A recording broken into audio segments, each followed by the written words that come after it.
नमस्कार, मैं रविश कुमार। एक साल के दौरान किसान आंदोलन कई बार भारत बंद कर चुका है। हर बार भारत बंद के दौरान किसानों ने इस बात का ख्याल रखा है कि जनता को कम से कम तकलीफ हो, इसलिए भारत बंद 4 बजे तक ही रखा गया और 4 बजते ही किसानों ने दिल्ली मेरठ एक्सप्रेसवे खोल दिया। भारत बंद करने वाले किसान अपने भारत में ही खुद बंद नजर आ रहे हैं। ऐसा लगता है कि किसानों ने भारत बंद नहीं किया है, बल्कि सरकार ने किसानों को उनके आंदोलन में बंद कर दिया है। किसान एक साल से तरह तरह के आंदोलन तो करते दिखाई दे रहे हैं, लेकिन सरकार ने जनवरी के बाद आंदोलन की तरफ देखना ही बंद कर दिया। 22 जनवरी के बाद से बातचीत बंद है। सुप्रीम कोर्ट के आदेश से इन कानूनों का अध्ययन करने के लिए एक एक्सपर्ट कमेटी बनी थी। उसकी रिपोर्ट जमा हुए 5 महीने हो गए, मगर सार्वजनिक नहीं हुई है। कमेटी के एक सदस्य अनिल जयसिंह घनवट ने हाल ही में चीफ जस्टिस को पत्र भी लिखा था कि इसे सार्वजनिक कर दिया जाए। अलग अलग भाषाओं में जारी भारत बंद और आंदोलन के मुद्दे से जुड़े ये तमाम पोस्टर बता रहे हैं कि किसान आंदोलन लगातार उस भारत से संवाद करने का रास्ता खोज रहा है जिस भारत में उन्हें बंद कर दिया गया है। तीनों कृषि कानूनों के बारे में आप भूल गए होंगे, लेकिन किसानों को इन कानूनों के पास होने की हर तारीख याद है और अब भी इस राय पर कायम है कि यह कानून उनके हक में नहीं है। आज भारत बंद इसलिए किया गया क्योंकि आज के ही दिन राष्ट्रपति ने संसद से कृषि कानूनों के पास होने के बाद दस्तखत किए थे। 5 सितंबर को मुजफ्फरनगर में किसान पंचायत हुई थी। इस पंचायत में हजारों की संख्या में किसानों ने हिस्सा लिया था। आंदोलन और इसके मुद्दे भले ही दूसरे तबकों की स्मृतियों से ओझल हो चुके हैं, लेकिन किसानों की स्मृतियां अपने मुद्दों को लेकर अभी भी तेज है। उन्होंने अपने आंदोलन को खेती के सीजन की तरह कर दिया है। खरीफ के बाद रबी की बुवाई की तरफ महापंचायत के बाद रैली, रैली के बाद किसान संसद, किसान संसद के बाद महापंचायत और फिर भारत बंद। आंदोलन जारी है। भारत बंद के कारण गुरुग्राम से दिल्ली आने वाले और दिल्ली से गुरुग्राम जाने वाले लोग इस 6 लेन पर सिंगल लेन की भांति सड़कते रहे। लोगों को भयंकर दिक्कतों का सामना करना ही पड़ा। थोड़ी देर बाद जाम खुल भी गया, लेकिन इस जाम में फंसे लोगों ने जाम का दोष किसानों को दिया या सरकार को। कोई एक राय तो नहीं हो सकती, लेकिन प्रमुख राय का अंदाजा लगाया जा सकता है। वैसे इन जगहों पर बारिश से लेकर अलग अलग कारणों से आए दिन जाम लगते रहते हैं। जुलाई 2016 में गुरुग्राम में बारिश के कारण बाढ़ आ गई थी और लोग 10-10 घंटे सड़क पर ही रह गए। ट्विटर पर मिलेनियम सिटी का मजाक उड़ाने लगे। बारिश के कारण आज भी जाम लगता रहता है। कई बार पुलिस बैरिकेड लगाकर चली जाती है, लोग जाम में रेंगते रहते हैं। यह हर शहर का हाल है। उधर गोली चल जाती है कोर्ट में, यह दिल्ली का हाल है। कई बार जांच के नाम पर होने वाली वसूली के कारण भी जाम लग जाता है। लोग सहिष्णु बने रहते हैं। किसान आंदोलन को इन लोगों का शुक्रिया अदा करना चाहिए कि आज जाम के कारण के रूप में कम से कम किसान नजर आए, वरना साल भर जाम तो नजर आता है, लेकिन जाम का कारण इन लोगों को नजर नहीं आता है। सर, आप कहाँ से आ रहे हैं, कहाँ जा रहे थे? हमें गाजियाबाद से आ रहे हैं। यही इंडस्ट्रियल एरिया में अपनी फैक्ट्री है। अच्छा। और जा रहे थे ऑफिस के लिए और इन्होंने अचानक यहाँ ट्रैक्टर खड़ा कर दिया सामने। कितनी देर हो गई आपको यहाँ इस तरह से फंसे? आधा घंटा हो गया लगभग। अच्छा, आधा घंटे से। तो अब वापस गाड़ी घुमा रहे हैं? अब घुमा क्या रहे हैं पता नहीं। इन लोगों को कुछ काम नहीं है, घर से खाली है, क्या है समझ में नहीं आता। दूसरे का काम हर्ज करते हैं। हाँ। इनको ये नहीं दिखता कि भाई काम धंधा है, उसी से जीवन है। ये 2-2 पैसे इन्हें अगर कुछ नुकसान भी हो रहा है तो कौन सा कोई आफत आ रही है। पहली बात तो नुकसान नहीं है, सरकार सबको लिए अच्छा कर रही है। हाँ। कोई ऐसी वो नहीं है, लेकिन पता नहीं क्यों पब्लिक को परेशान कर रहे हैं। किसान आंदोलन को पता है कि समाज, मीडिया और सरकार उसे किस निगाह से देखते हैं। जिस तरह से सरकार किसान आंदोलन का हल निकालने में असफल रही है, उसी तरह से इन सड़कों पर जाम की समस्या का भी हल निकालने में सरकार असफल रही है। एक किस्सा सुनाता हूं। Will take you into flashback circa December 2015। उस समय परिवहन मंत्री नितिन गडकरी गुरुग्राम महिपालपुर सड़क पर 2 घंटे तक जाम में फंसे रहे। हीरो होंडा चौक के आसपास की बात है। इस जाम से झुंझलाए परिवहन मंत्री ने कहा कि इसका समाधान 24 घंटे के भीतर निकाला जाएगा। अगले दिन प्रेस में खूब सारा बयान छपा कि गुस्साए गडकरी ने राष्ट्रीय राजमार्ग प्राधिकरण के अफसरों को फोन लगा दिया और कहा कि 24 घंटे के भीतर इसे जाम मुक्त करो। एक बैठक भी बुला लेने की खबर छपी। मंत्री जी दिल्ली में ट्रैफिक का अध्ययन करवा रहे हैं, 15 दिनों में रिपोर्ट आ जाएगी, दिल्ली सरकार के साथ मिलकर दिल्ली को जाम मुक्त कर देंगे। खबरों में लिखा है कि इसी बैठक में गडकरी ने कहा है कि मैं भरोसा देता हूं कि 1.5 साल के भीतर दिल्ली में जाम की समस्या आधी कर दी जाएगी। कहीं छपा है 2 साल के भीतर दिल्ली को जाम मुक्त कर देंगे। 2015 की वो बात थी, हम सितंबर 2021 में आ गए हैं। क्या जाम आधा हुआ है? क्या गोदी मीडिया ने फिर कभी यह सवाल पूछा कि जाम का क्या हुआ? 2015 से 2021 आ गया, वो भी जा रहा है। और दिल्ली सरकार और हम मिलकर ये ट्रैफिक जाम के पूरे प्रॉब्लम सॉल्व करेंगे। मैं आपको विश्वास देना चाहता हूं कि आज से 1.5 साल के अंदर आज जो दिल्ली में ट्रैफिक जाम है वो 50% कम हो जाएगा और दिल्ली का पोल्यूशन भी निश्चित रूप से कम होगा। 1.5-2 साल में दिल्ली में लगने वाले जाम को आधा कर देने वाले गडकरी जी, या आप जो हर दिन जाम में रहते हैं, क्या बता सकते हैं कि दिल्ली में जाम की समस्या आधी हो गई? हम ये सवाल वैसे भी 5 साल बाद पूछ रहे हैं। किसान आंदोलन के भारत बंद से पहले क्यों पूछ रहे हैं अभी, इसका कारण प्राइम टाइम के आखिरी हिस्से में बताएंगे। संपूर्ण भारत बंद रहेगा, बंद रहेगा। आज भारत बंद है। कृषि कानूनों को लेकर किसान आंदोलन भी जाम में फंसा हुआ है। किसानों ने हर तरह के अनुशासन और लोकतांत्रिक तरीके का प्रदर्शन कर लिया, लेकिन सरकार नहीं मानी। जनवरी के महीने में सुप्रीम कोर्ट ने शांतिपूर्ण तरीके से हो रहे किसान आंदोलन की तारीफ भी की थी। भारत के किसान 11 महीनों से सड़क पर हैं। किसानों ने इस बात की चिंता छोड़ दी है कि आंदोलन कब तक चलेगा। उनका कहना है कि अस्तित्व और भविष्य का सवाल है, इसलिए जब तक चले लेकिन चलता रहेगा। जनवरी महीने में भारत सरकार ने 18 महीने तक कृषि कानूनों को स्थगित करने का प्रस्ताव रखा था, लेकिन किसानों ने कहा कि तीनों कानून रद्द कर दिए जाए। तब फिर सुप्रीम कोर्ट ने अगले आदेश तक इन कानूनों पर रोक लगा दिया। राकेश टिकैत का कहना है कि किसान जल्दी में नहीं है, 1 साल लग जाए या 2 साल। सौरभ शुक्ला ने राकेश टिकैत से बात की। कल कृषि मंत्री ने कहा है कि किसान आए, बात करें आकर के। कहाँ पे, कौन सी जगह जाएं और कब जाएं, वो टाइम बताया आपको? वैसे ही बोलते रहे हवा में, चलते जाते। आपने पूछ लिया, बता दिया कि बात करें। कहाँ बात करें? वो तो बोल रहे हैं किसान बातचीत करने के लिए तैयार नहीं है। अरे जगह बता ही नहीं रहे, टाइम बता ही नहीं रहे, कहाँ बात करें? दिल्ली कोई एक पर्टिकुलर वो है, कहाँ करें बात? कैसे बात करेंगे आप लोग सरकार के साथ? जब वे बुलाएंगे जब बात करेंगे। हम लोग तो कह रहे हैं कि बिना किसी शर्त के बात करें आकर के। आप बिना शर्त के, वे ये कह रहे हैं कि कानून वापसी नहीं होंगे और बातचीत कर लो। जब उन्होंने फैसला सुना ही दिया तो फिर तो सजा भी वही देते बस। सर, आप इस भारत बंद के जरिए संदेश क्या देना चाहते हैं? पहले पॉलिटिकल पार्टी क्या संदेश देती थी भारत जब बंद होता था? जब राजनीतिक दल भारत बंद कर कर वोट लेना चाहते थे तो मुद्दे उठाते थे, तो हम भी तो मुद्दा ही उठा रहे, हमारे भी तो मुद्दे ही हैं। तो आप संदेश देना चाहते हैं कि संदेश देना चाह रहा हूँ। निष्कर्ष कैसे निकलेगा, कुछ समाधान कैसे निकलेगा? निकल जाएगा, 1 आध साल में निकल जाएगा। कोई ज्यादा जल्दी आ गई, अभी निकल जाएगा, क्या दिक्कत है? आपको जल्दी नहीं है? ना, हमें जल्दी नहीं। हम तो केस निपटा कर जाएंगे, बिल्कुल फाइनल करके जाएंगे। इसका सरकार का पर्चा फाड़ कर जाएंगे, बिना पर्चा फाड़ू कर जाने के नियम। पर्चा फाड़ने से क्या तात्पर्य, आशय क्या है आपका? आशय ये है कि जो इन्होंने जो कानून ये बना रखे हैं, इसमें जो लिखत पढ़त कर रखे हो, सारा का सारा पर्चा ही फाड़ना हमें। पर्चा फाड़ना? हाँ, पर्चा फाड़ना। ठीक है साहब, आप लोगों ने ये भी कहा है कि उत्तर प्रदेश में चुनाव है, आप बीजेपी का पुरजोर विरोध करेंगे। अच्छा, आप लोगों ने बोला है जब किसी चैनल से लड़ाई हो जा और वो हो जा तो आप भी तो उसका विरोध करो। एक दूसरे के, जब सरकार से हमारा बात नहीं मान रही सरकार, तो हम लड्डू खुआओगे उनको? कल हमारा चूल्हा नौ तो बंद हो गया भाई। इन सब आंदोलन तेज कैसे करेंगे? हम देखेंगे कि यूपी में और किसान महापंचायतें होंगी, किस तरीके से होंगी? कल छत्तीसगढ़ में है, वहाँ तो कांग्रेस की है, कल उनके खिलाफ भी पंचायत है। भारत बंद को सारे विपक्षी दलों ने समर्थन दिया है। आप बतावे तो यही के समर्थन दिया। राकेश टिकैत ने तो अमेरिका के राष्ट्रपति के ट्विटर हैंडल पर ट्वीट दाग दिया कि हम किसान प्रधानमंत्री मोदी द्वारा लाए गए 3 कृषि कानूनों का विरोध कर रहे हैं। टिकैत ने अपने ट्वीट में लिख दिया कि 11 महीनों के प्रदर्शन के दौरान 700 से अधिक किसान मर गए हैं।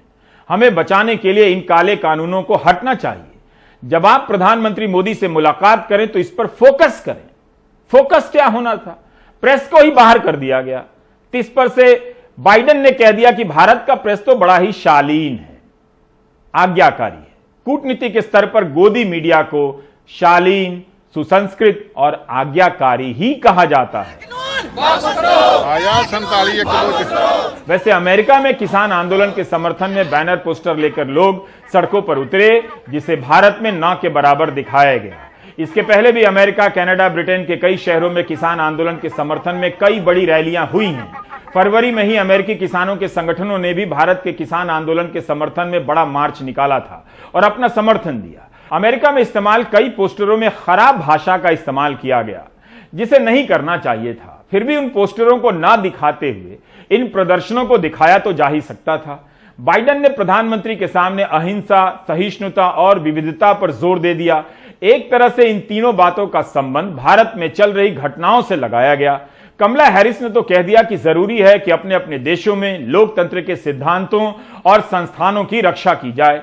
प्रधानमंत्री मोदी ने कह दिया कि भारत सारे लोकतंत्रों की मां है, मां।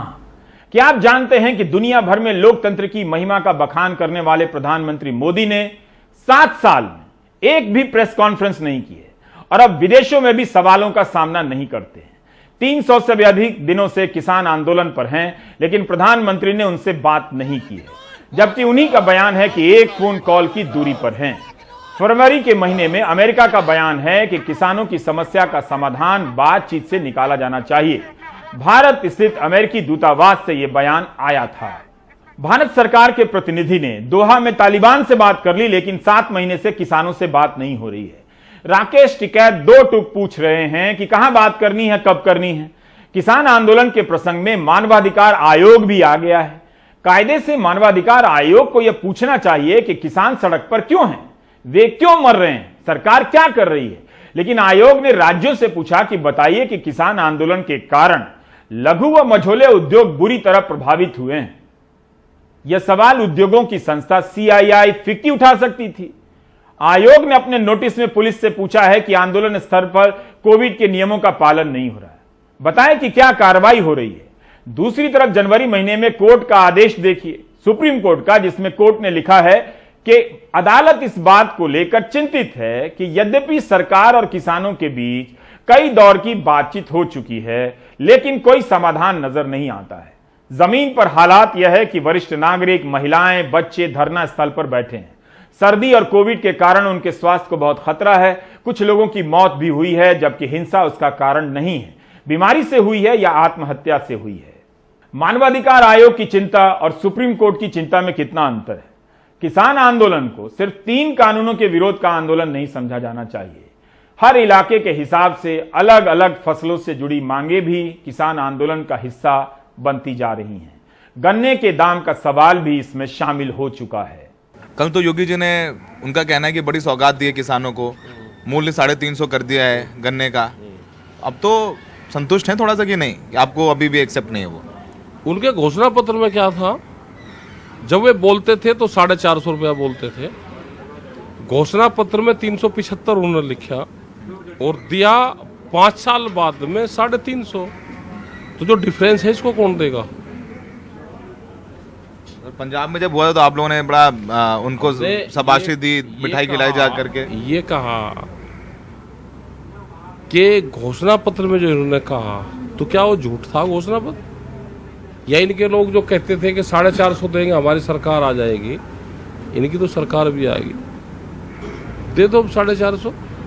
क्या जो बढ़ा के दाम है, जो 3 साल का बकाया भुगतान था, क्या वो हो रहा है? जो पिछले साल का भी भुगतान है वो भी बकाया है, और पिछले साल का कुछ फैक्ट्रियों ने 20 दिन का भुगतान दिया। अब 20 दिन का भुगतान में संतुष्ट है क्या? तो भाई वो आपको पता होगा। अगर आपकी सैलरी 12 महीने रोक कर 1 महीने की सैलरी दे, फिर आपसे पूछ जाए आप खुश हो, आपको पैसे तो दे दिए, तो आप जिंदा तो हो गई। सर आखिरी सवाल आपसे, तो आपको लग रहा है कि ये चुनावी, क्योंकि चुनाव आने वाले हैं, तो चुनाव से पहले किसानों को संतुष्ट करने के लिए कुछ दिया करे, ये चुनाव से पहले बांटा करे, वो है ये। खेती से कमाई इतनी बुरी स्थिति में नहीं होती तो आज भारत में 80 करोड़ लोग गरीबी के लिए बनी योजना के तहत मुफ्त अनाज पर आश्रित नहीं होते। खेती की लागत काफी बढ़ गई है, दाम नहीं मिल रहा। किसान चाहते हैं कि सरकार न्यूनतम समर्थन मूल्य पर फसलों की खरीद की गारंटी दे और अधिक से अधिक अनाज खरीदे। आज भी बहुत कम अनाज न्यूनतम समर्थन मूल्य पर खरीदा जाता है। अमेरिका के किसानों को 40 लाख से अधिक की सब्सिडी मिलती है, फिर भी उनकी हालत खराब है। इसी तरह के कानूनों ने खेती से अमेरिकी किसानों को निकाल तो दिया, लेकिन जो थोड़े बहुत बचे उनकी कमाई भी नहीं बढ़ी, बल्कि नेगेटिव में बताई जाती है। आप अपने स्क्रीन पर भारत के अलग अलग शहरों से आई तस्वीरों को देख रहे हैं। किसान का विस्तार हमारे कवरेज से कई गुना बड़ा है। हम कुछ ही शहरों की तस्वीरें दिखा पा रहे हैं। पंजाब के गुरदासपुर, फाजिलका, जगराओ, फिरोजपुर, अरनीवाला, दसुआ, संगरूर, बरनाला, पटियाला, लुधियाना में किसानों ने बड़े स्तर पर प्रदर्शन किए और भारत बंद को सफल बनाया। इस सिलसिले में आज चंडीगढ़ एयरपोर्ट के बाहर भी प्रदर्शन हुआ। बिहार के रोहतास, बेगूसराय, आरा, कटिहार, सीतामढ़ी और पटना से आई ये तस्वीरें बता रही हैं कि किसान आंदोलन बिहार में भी पसरा है। राजस्थान, उत्तर प्रदेश, आंध्र प्रदेश, कर्नाटका, केरला, उत्तराखंड, उड़ीसा, महाराष्ट्र, तेलंगाना, तमिलनाडु, बंगाल के कई शहरों में किसानों ने प्रदर्शन किया।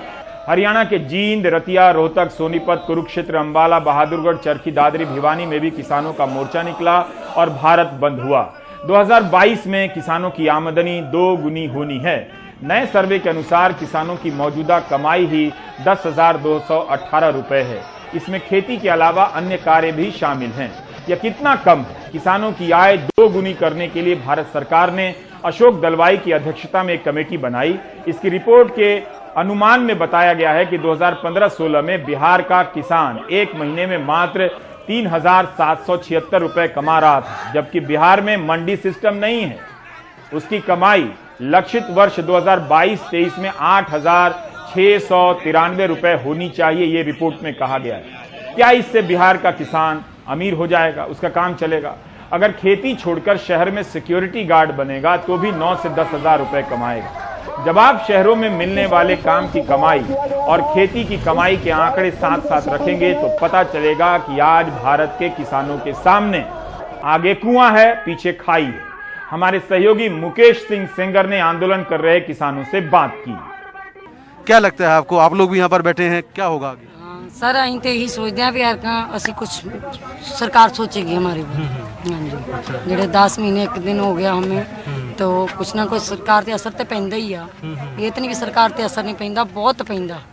ਤਾਂ ਹੀ ਤੇ ਉਹ ਇਦਾਂ ਪੁੱਠੇ ਕੰਮ मतलब ਕਰਦੀ ਹੈ, ਕਦੇ ਪਾਣੀ ਦੀ, ਕਦੇ ਡੰਡਿਆਂ ਦੀ, ਕਦੇ ਕੁछ तरह ਦੀ। वो तो बोलते थे भी रोटी नहीं इनके जट जिमीदार से रोटी नहीं बनेगी, 10 दिन बैठेंगे। पर जट जिमीदार जो अपनी आड़ी ते आ जाता ना, जट जिमीदार बहुत कुछ कर लेंदा। हुण तुसी देख ही लिया, तुसी मीडिया आउंदे हो, तुसी सब कुछ देखते हो। मतलब पंजाबी बाई ने कैसे कैसे लंगर लगाया। गुरु नानक देव जी का 20 रुपए वाला लंगर तरह तरह का लगाता उसने लंगर। इन्होंने तो बोलिया सी कि मतलब ये 10 दिन बहनगे, कोई बात नहीं, चले जाएंगे। पर ऐसे नहीं पंजाबी, पंजाबी अणख वाले। आप लोग किस तरह सपोर्ट कर रहे हैं इस पूरे आंदोलन? ਅਸੀਂ ਸਪੋਰਟ ਕਰ ਰਹੇ ਹਾਂ। ਅਸੀਂ ਇਹੀ ਸਾਡੇ ਬੱਚੇ ਇੰਨੇ ਬੱਚੇ ਆ, ਬੱਚੇ ਸਾਡੇ ਮਤਲਬ ਐਜੂਕੇਟ ਪੜ੍ਹ ਕੇ ਲਿਖ ਕੇ ਫੇਰ ਵੀ ਸਾਡੇ ਬੱਚੇ ਇਦਾਂ ਤੁਰੇ ਫਿਰਦੇ ਆ। ਅਸੀਂ ਕਿਸਾਨ ਏਕਤਾ ਦੇ ਨਾਲ ਅਸੀਂ ਖੜੇ ਆ ਕਿ ਅਸੀਂ ਜਿੱਤ ਕੇ ਜਾਵਾਂਗੇ, ਇੱਥੋਂ ਆਪਣਾ ਸੰਘਰਸ਼ ਪੂਰਾ ਆਪਣਾ ਕਰਕੇ ਜਾਵਾਂਗੇ। क्या नाम है आपका? ਜਸਵੀਰ ਕੌਰ, कहाँ से आए हैं आप? ਸੰਗਰੂਰ ਜ਼ਿਲ੍ਹਾ। अच्छा अच्छा अच्छा, तो पहली बार आए हैं? इसके पहले भी आए थे आप?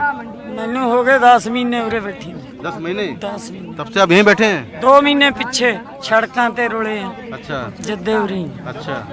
ਡਟੇ ਹੋਏ ਆ, ਡਟੇ ਰਹਾਂਗੇ ਜਿੰਨਾ ਚਿਰ ਸਾਡੇ ਕਾਨੂੰਨ ਰੱਦ ਨਹੀਂ ਹੁੰਦੇ, ਐਮਸੀ ਤੇ ਕਾਨੂੰਨ ਨਹੀਂ ਬਣਦਾ, ਉਹਨਾਂ ਚਿਰ ਅਸੀਂ ਨਹੀਂ ਇੱਥੇ ਪਾਉਂਦੇ। एक दर्जन से अधिक विपक्षी दलों ने किसान आंदोलन को समर्थन दिया है। क्या वाकई ये दल सरकार में आने पर किसानों को उस तरह का संरक्षण देंगे जिसकी वे मांग कर रहे हैं? यही कारण है कि समर्थन देने के तमाम ऐलानों, आश्वासनों के बाद भी किसान अपने दम पर आंदोलन का विस्तार किए जा रहे हैं। कितने ही दल हैं जिनके चुनाव चिन्ह का संबंध खेती किसानी से है। पता चलता है कि किसान राजनीतिक रूप से कितने महत्वपूर्ण हैं। कभी कांग्रेस का चुनाव चिन्ह गाय और बछड़ा हुआ करता था, जनता पार्टी का चुनाव चिन्ह हलदर किसान था, बोडोलैंड पीपल्स पार्टी का चुनाव चिन्ह हल है, जम्मू कश्मीर नेशनल कॉन्फ्रेंस का चुनाव चिन्ह हल है, जनता दल सेक्युलर का चुनाव चिन्ह महिला किसान है जो सर पर धान की गठरी लादे हुए है। माकपा और भाकपा के चुनाव चिन्हों का संबंध भी खेती और मजदूरी से है। इसके बाद भी भारत का किसान अपना राजनीतिक और आर्थिक भविष्य तलाश रहा है, बिना किसी दल के करीब गए। वो अपनी समस्या के ईमानदार समाधान की कोशिश में 11 महीनों से सड़कों पर है। चुनाव में सभी दल किसानों को अन्नदाता कहते हैं, लेकिन सरकार में आते ही अन्नदाता का विधाता बन जाते हैं। आज गाजीपुर से दिल्ली कांग्रेस से जुड़े नेता को किसानों ने भगा दिया। छत्तीसगढ़ में भी किसान महापंचायत होने जा रही है। किसान समझ रहे हैं कि उन्हें अपने मुद्दों को लेकर स्पष्ट रहना होगा। बिना मीडिया और विपक्षी दलों के समर्थन के किसानों ने इतना लंबा आंदोलन चलाकर दिखा भी दिया है। इस एक साल में किसान आंदोलन से क्या खोया गया और क्या पाया? खोया किसान ने अपना जो शर्म थी, किसान होने पर जो अपमान बोध हुआ करता था वो खोया। पाया किसान ने अपना आत्मसम्मान। किसान ने खोया अपना कमजोरी का एहसास और पाया अपने राजनीतिक हैसियत का एहसास।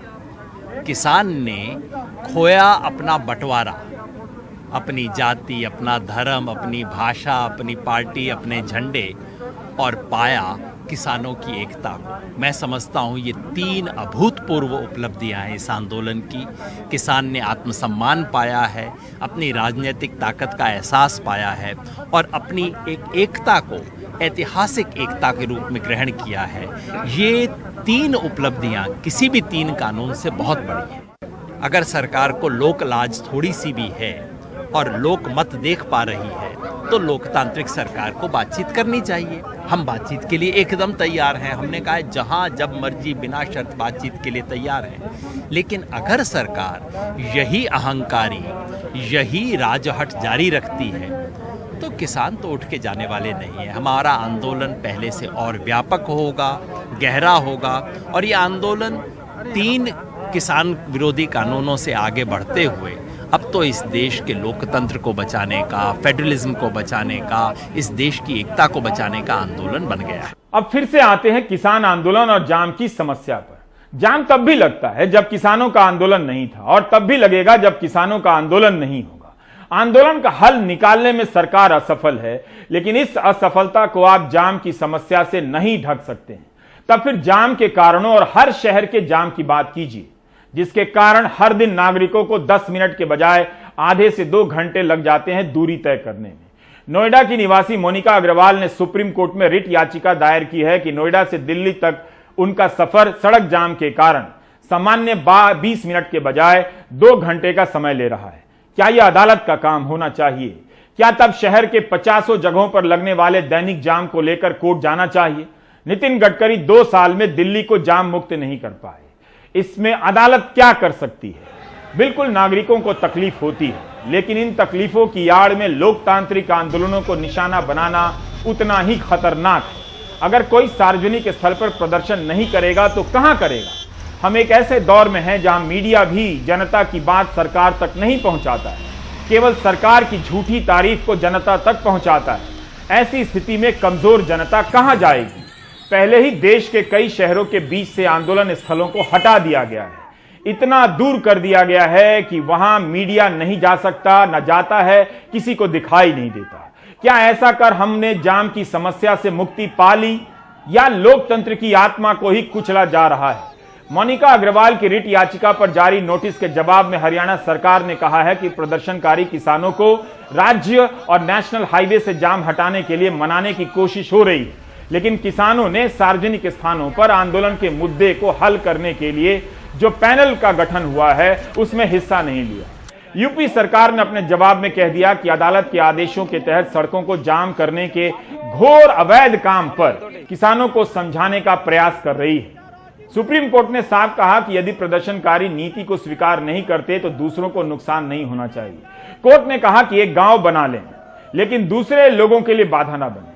वहीं इस मामले में केंद्र सरकार ने कहा कि इस मुद्दे को हल करने का प्रयास किया जा रहा है, 2 हफ्ते का समय चाहिए। संसद में भी सांसद अपनी बात सुनवाने के लिए हंगामा करते हैं, बहिष्कार करते हैं, ऊंची आवाज में बोलते हैं। उसी तरह से जनता अपनी बात सुनवाना चाहती है तो सड़क पर जाती है, जाम करती है, धरना प्रदर्शन करती है। आजकल इस लोकतांत्रिक कार्य को अनुशासनहीनता के रूप में पेश किया जा रहा है, बल्कि सवाल करने के हर तरीके को अनुशासनहीनता करार दिया जा रहा है। 27 जून को बीजेपी के कार्यकर्ताओं ने मुंबई पुणे एक्सप्रेसवे पर चक्का जाम कर दिया। उनकी मांग थी कि महाराष्ट्र सरकार ओबीसी आरक्षण दे। इस प्रदर्शन के कारण बीजेपी के कुछ कार्यकर्ताओं को गिरफ्तार भी किया गया, बाद में रिहा हो गए। क्या प्रधानमंत्री मोदी यह अपील कर सकते हैं कि बीजेपी के कार्यकर्ता कभी चक्का जाम नहीं करेंगे? क्या बीजेपी इसे स्वीकार कर लेगी? धरना प्रदर्शन इस तरह से नहीं करेगी तो क्या करेगी? हमेशा शहर के बाहर प्रदर्शन करेगी ताकि जाम ना लगे, तो फिर देखेगा कौन? तो फिर जाम के नाम पर अदालत के आदेश का सहारा क्यों लिया जा रहा है? शाहीन बाग के समय भी यही तरीका अपनाया गया। एक आंदोलन से उठ रहे सवालों को जाम की समस्या से जोड़ दिया गया। सरकार ने शाहीन बाग के आंदोलनकारियों से बात तक नहीं की। अंत में कोर्ट को ही वार्ताकार नियुक्त करना पड़ा। किसान आंदोलन के मामले में भी कानून का अध्ययन करने के लिए कोर्ट को कमेटी बनानी पड़ी। क्या आप किसी आंदोलन से बात करने, उसकी मांगों का अध्ययन करने, उसे हटाने की जिम्मेदारी सुप्रीम कोर्ट की होगी? अगर हम आंदोलन को जाम की समस्या की नजर से देखने लगेंगे तो मेरी एक बात लिखकर पर्स में रख लीजिए, क्योंकि वैसे भी जनता के पर्स में पैसे तो है नहीं, तो मेरी बात ही रख लीजिए पर्ची बनाकर। अगर आंदोलन बंद हुए और शहर से बाहर कर दिए गए तो सरकारें आवारा और निरंकुश हो जाएंगी। नुकसान जनता का होगा। जनता के पास अब प्रेस नहीं है, मीडिया नहीं है। विपक्ष की थोड़ी बहुत आवाज है तो वह भी मीडिया से गायब कर दिया गया है। आपके पास एक सड़क बची है। वो सड़क कभी जाम से मुक्त तो नहीं होगी, लेकिन जाम के नाम पर जनता उस सड़क से गायब कर दी जाएगी। Do you get my point? Break ले लीजिए।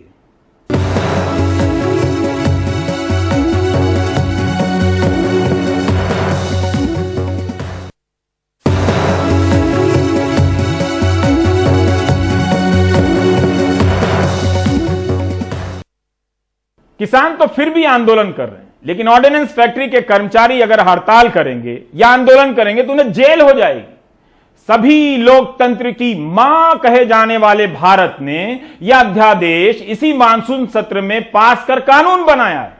कहीं ऐसा कानून ना पास हो जाए कि प्रदर्शन और आंदोलन करना लोकतंत्र नहीं है। कुछ भी हो सकता है।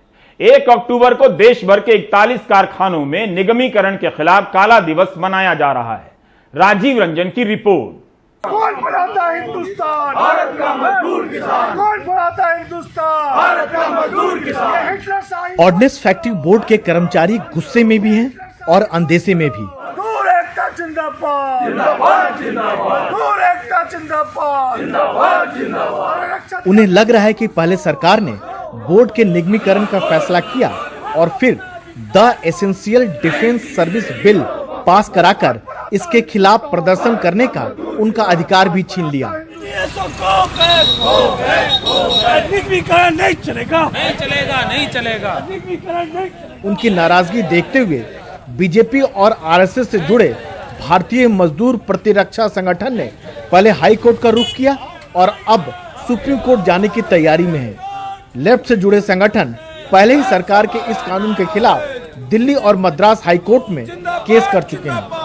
सरकार का जो निर्णय है ये बिल्कुल गलत है। हम अपने आंदोलन के द्वारा भी इसका विरोध करेंगे और हमने ये तय किया है कि हम सुप्रीम कोर्ट में भी जाएंगे और कहेंगे कि भारत सरकार ये जो EDS से कानून बना करके लेकर के आई है, ये डिफेंस के कर्मचारियों के लिए समानता के अधिकार का उल्लंघन है। दरअसल जैसे ही सरकार ने बोर्ड के निगमीकरण का फैसला किया, मजदूरों ने आंदोलन का ऐलान किया तो सरकार ने एक नया कानून पास करके इन कारखानों में हड़ताल को गैर कानूनी करार दिया।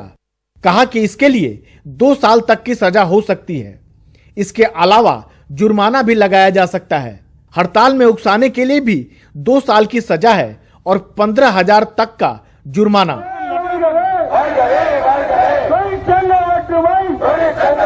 इस नए कानून के बावजूद निगमीकरण भी जारी है और उसका विरोध भी। 1 अक्टूबर से यह निगमीकरण होना है। बोर्ड को हटाकर उसकी जगह 7 निगम बना दिए जाएंगे। अक्टूबर 1 तारीख 2021 2021 अक्टूबर 1 तारीख हम लोग के लिए एक काला दिन है। ऑर्डिनेंस फैक्ट्रीज के लिए काला दिन है, कारण ये 220 साल का इस बड़ा ऑर्गेनाइजेशन को आज का केंद्र सरकार उसको समाप्त कर रहा है। उसको टुकड़ा टुकड़ा करके 7 पीस में 7 कॉरपोरेशन बनाया। यह हमारा देश का सुरक्षा के खिलाफ में है। सरकार का तर्क है कि वह निगमीकरण के जरिए इन्हें विश्व स्तरीय आधुनिक हथियारों के कारखानों में बदलेगी। यहाँ सेना के लिए यूनिफॉर्म से लेकर हथियार, गोला बारूद और तोप तक बनाए जाते हैं। इन कारखानों में करीब 74,000 कर्मचारी काम करते हैं, जो अपने भविष्य को लेकर सहमे हुए हैं। मजदूर संगठनों के एक अंदरूनी सर्वे में 99% कर्मचारियों ने इसका विरोध किया है। सरकार ने कानून बनाकर इन कर्मचारियों को हड़ताल तक करने से रोक दिया, तो अब ये काला दिवस मना रहे हैं और कानून की मदद से सरकार को जवाब देने की कोशिश में है। और तो और लेफ्ट के अलावा बीजेपी से जुड़ा संगठन भी अदालत पहुंच चुका है। तो अब यह एक लंबी लड़ाई है, जिसमें काफी कुछ अदालत के रवैये पर निर्भर करेगा। नई दिल्ली से राजीव रंजन, एनडीटीवी इंडिया। आप देख रहे थे प्राइम टाइम। नमस्कार।